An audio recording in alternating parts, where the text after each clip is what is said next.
अध्याय 9 मायान मंदिर 1। लियोनेल को हल्का सा चक्कर आया जो जल्द ही गायब हो गया।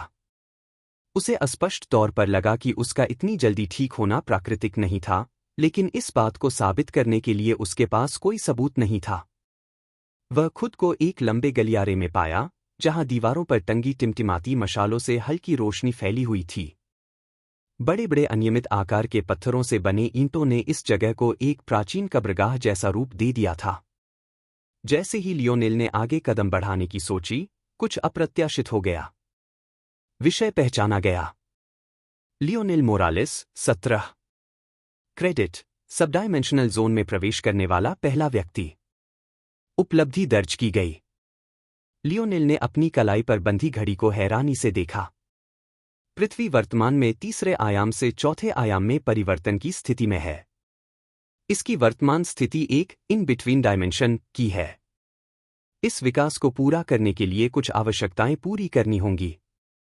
एसेंशन साम्राज्य अपने नागरिकों पर पहले से कहीं अधिक निर्भर होगा। शुभकामनाएं। किसी और के लिए ये शब्द शायद सुकून देने वाले होते, लेकिन लियोनेल के लिए ये शब्द उसके सीने को जकड़ने वाले थे। उसने अपने गुस्से को दबाने की कोशिश की। लियोनेल को नहीं पता था कि यह सब क्या हो रहा था, लेकिन एक बात वह जानता था, यह मेटामॉर्फोसिस जो भी हो रही थी, उसमें उसकी कलाई पर बंधी यह मददगार घड़ी शामिल नहीं थी। इसका मतलब था कि एसेंशन साम्राज्य को इस बदलाव के बारे में पहले से पता था और उन्होंने इसके लिए कोई तैयारी नहीं की थी। नहीं, यह सही नहीं था। उन्होंने तैयारी की थी। बस उन्हें लगा कि आसमान से गिरने वाले अरबों लोगों की जिंदगियां बचाने लायक नहीं थी। साम्राज्य इस इन बिटवीन डायमेंशन में काम करने वाली तकनीक बना सकता था, लेकिन उन्होंने इसे आम लोगों तक नहीं पहुंचाया। लियोनेल का गुस्सा हंसी में बदल गया। उसने अपनी धातु की छड़ी को इतनी जोर से पकड़ा कि उसकी उंगलियों के पोर सफेद पड़ गए। विषय: लियोनेल मोरालेस। क्षमता पहचानी गई। संवेदी प्रकार। क्षमता ग्रेड डी। चेतावनी: विषय लियोनेल मोरालेस की डीएनए पहचान में केवल 5% ही मेल खाता है। असामान्यता दर्ज की गई। सलाह दी जाती है कि विषय इस डेटा पर अपनी जान न छोड़े। सबडायमेंशनल जोन पहचाना गया। मायान कब्र। स्पेनिश आक्रमण। सबडायमेंशनल जोन ग्रेड एफ। सफलता की आवश्यकताएं: मुख्य पुजारी के बलिदान कक्ष में प्रवेश करें। मुख्य पुजारी को बचाएं। साइड क्वेस्ट: पहचान नहीं की जा सकी। सिस्टम की सीमा बहुत सीमित है। इनाम: पहचान नहीं की जा सकी। सिस्टम की सीमा बहुत सीमित है। लियोनेल ने अपने गुस्से पर काबू पाया। उसका पहला विचार था कि वह अपनी कलाई पर बंधी इस घड़ी को तोड़ दे, लेकिन वह जानता था कि यह मूर्खतापूर्ण होगा। उसकी समझ से सबडायमेंशनल जोन में प्रवेश करने वाले किसी व्यक्ति को इतनी जानकारी बिना कुछ किए मिलना सामान्य नहीं था। अगर यह तीसरे से चौथे आयाम में विकास की प्रक्रिया है, तो मुझे यकीन नहीं होता कि यह पहली बार हो रहा है। यह सब बहुत ही व्यवस्थित और योजनाबद्ध लगता है। यह उस अराजकता से मेल नहीं खाता जो किसी जैविक विकास में होनी चाहिए। लियोनेल ने 3 बातें निष्कर्ष निकाली। पहली, उसकी घड़ी से मिलने वाली जानकारी केवल अनुमान थी। यह पूरी तरह सही नहीं होगी, लेकिन ज्यादातर सही होने की संभावना थी। दूसरी, अगर उसकी घड़ी एफ ग्रेड के सबडायमेंशनल जोन में ही संघर्ष कर रही थी, तो यह ज्यादा देर तक उपयोगी नहीं रहेगी। शायद डी ग्रेड तक पहुंचते पहुंचते यह बिल्कुल बेकार हो जाएगी। तीसरी, चूंकि उसकी घड़ी इतनी सीमित थी, इसलिए यह बदलाव एसेंशन साम्राज्य के कारण होने की संभावना बहुत कम थी। लेकिन लियोनेल ने यह संभावना दिमाग में रखी कि साम्राज्य ने सबसे योग्य लोगों के लिए सबसे अच्छे सिस्टम बचा रखे होंगे। लियोनेल ने गहरी सांस ली। ठीक है, तो मैं तुम्हें अभी रहने दूंगा। जब तुम उपयोगी नहीं रहोगे, तो मैं तुम्हें नष्ट कर दूंगा। मेरी हरकतों पर नजर रखकर मुझे कुछ नहीं देना। मैं इतना सस्ता नहीं हूं। पहले, इस घड़ी को नष्ट करना दुनिया के शीर्ष पर पहुंचने जितना मुश्किल था। लेकिन लियोनेल को लगा कि इन बदलावों के साथ एसेंशन साम्राज्य का नियंत्रण कमजोर हो गया था। शायद उन्हें भी यह पता था नहीं तो वे इतने लोगों को मरने क्यों देते? शायद वे एक छोटी आबादी चाहते थे। अचानक कदमों की आवाज ने लियोनेल के विचारों को तोड़ दिया। वह क्या कर रहा था? वह एक शत्रुतापूर्ण वातावरण में था, जहां उसकी जान खतरे में थी। तभी उसे एक और भयानक बात याद आई। स्पेनिश लोगों के पास बंदूकें थीं। धत! बिना किसी हिचकिचाहट के लियोनेल आगे की ओर दौड़ पड़ा। उसका दिमाग अजीब तरह से साफ था। हर बार जब वह एक मशाल के पास से गुजरता, उसने बिना किसी औपचारिकता के उसकी आग बुझा दी। पहला महत्वपूर्ण बिंदु, मंदिरों में हमेशा कई झूठे मोड़ और बंद रास्ते होते हैं। दूसरा महत्वपूर्ण बिंदु, इस समय की बंदूकें केवल एक बार फायर कर सकती हैं, अगर मैं उन्हें दोबारा लोड करने का समय न दूं। तीसरा महत्वपूर्ण बिंदु, मेरी क्षमता संवेदी प्रकार की है, मैं अंधेरे में उनसे बेहतर कर सकता हूं। जैसे ही लियोनेल के विचारों का स्वागत करते हुए, कदमों की गूंज और कवच की खनखनाहट ने दीवारों से टकराकर उसके कानों तक पहुंची। यह एक जादुई एहसास था। लियोनेल लगभग एक सही मानचित्र बना सकता था, जो ध्वनि के प्रक्षेपवक्र का अनुसरण करता था। यह ऐसा था जैसे उसे एक सोनार क्षमता मिल गई हो, लेकिन यह उससे कहीं अधिक जटिल था क्योंकि ध्वनि उससे नहीं आ रही थी। स्पेनिश लोगों के भारी कवच की तुलना में लियोनेल के जूते लगभग पूरी तरह से चुप थे। वे अलग हो गए हैं, अच्छा है। एक समूह मेरी ओर आ रहा है, उनमें से 3 है। लियोनेल का दिल तेजी से धड़क रहा था।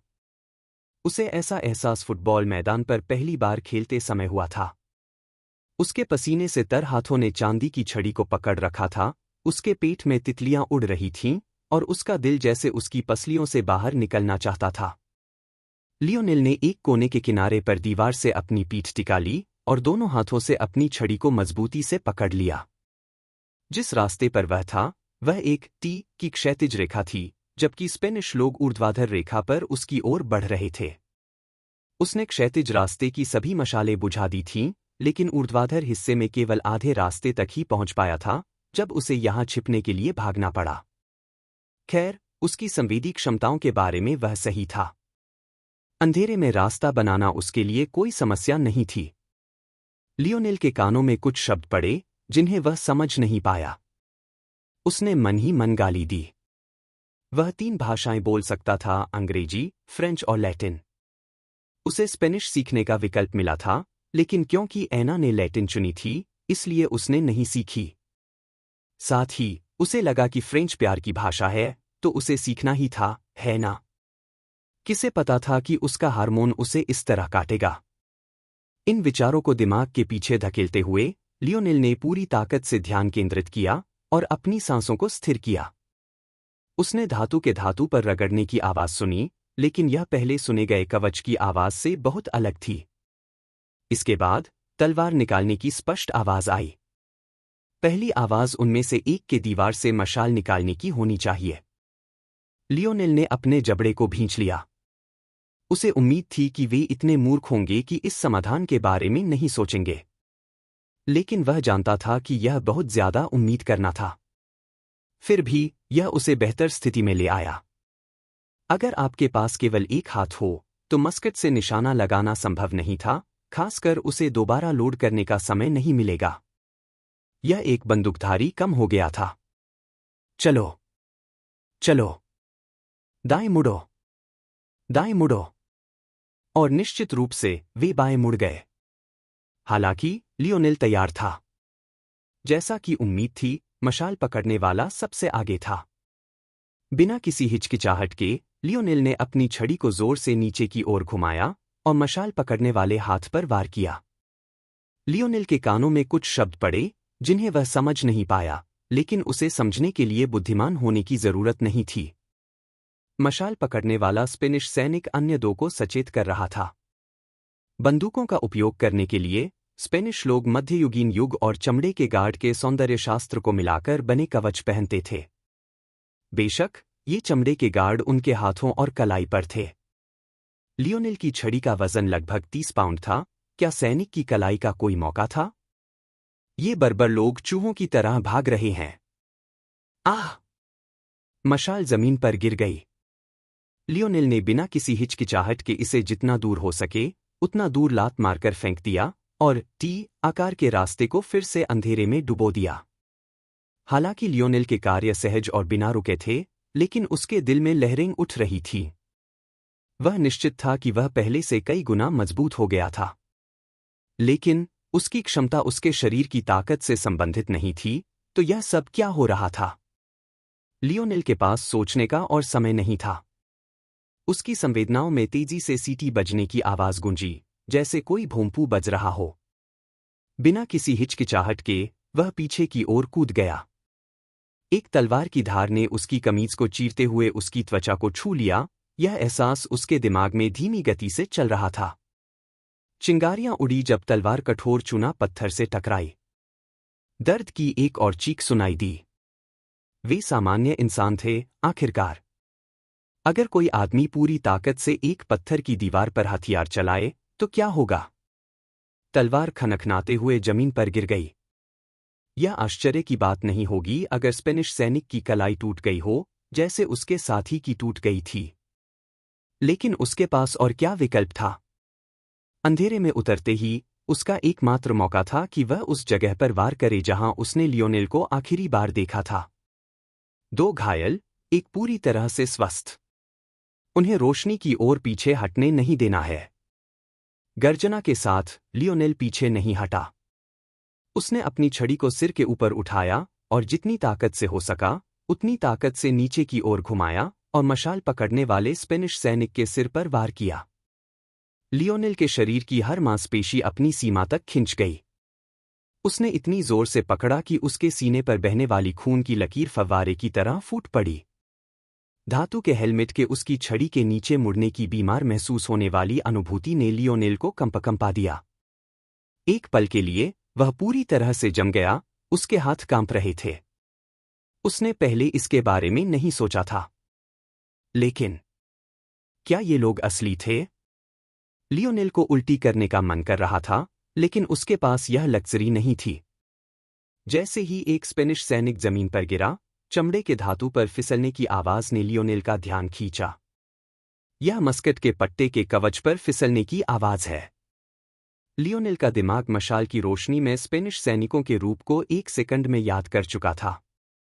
उसे तुरंत याद आया कि उन सभी की राइफलें उनकी पीठ पर बंधी थीं। यही एक चीज थी जिसे वह इस आवाज से जोड़ सकता था। मैं अपनी छड़ी को बाएं से दाएं नहीं घुमा सकता, मैं पहले दीवार से टकरा जाऊंगा। लियोनेल तुरंत जमीन पर गिर गया। उसने अपनी चांदी की छड़ी को मजबूती से पकड़ा और इसे ऊपर की ओर घुमाते हुए एक जोड़ी पैरों के बीच से घुमाया।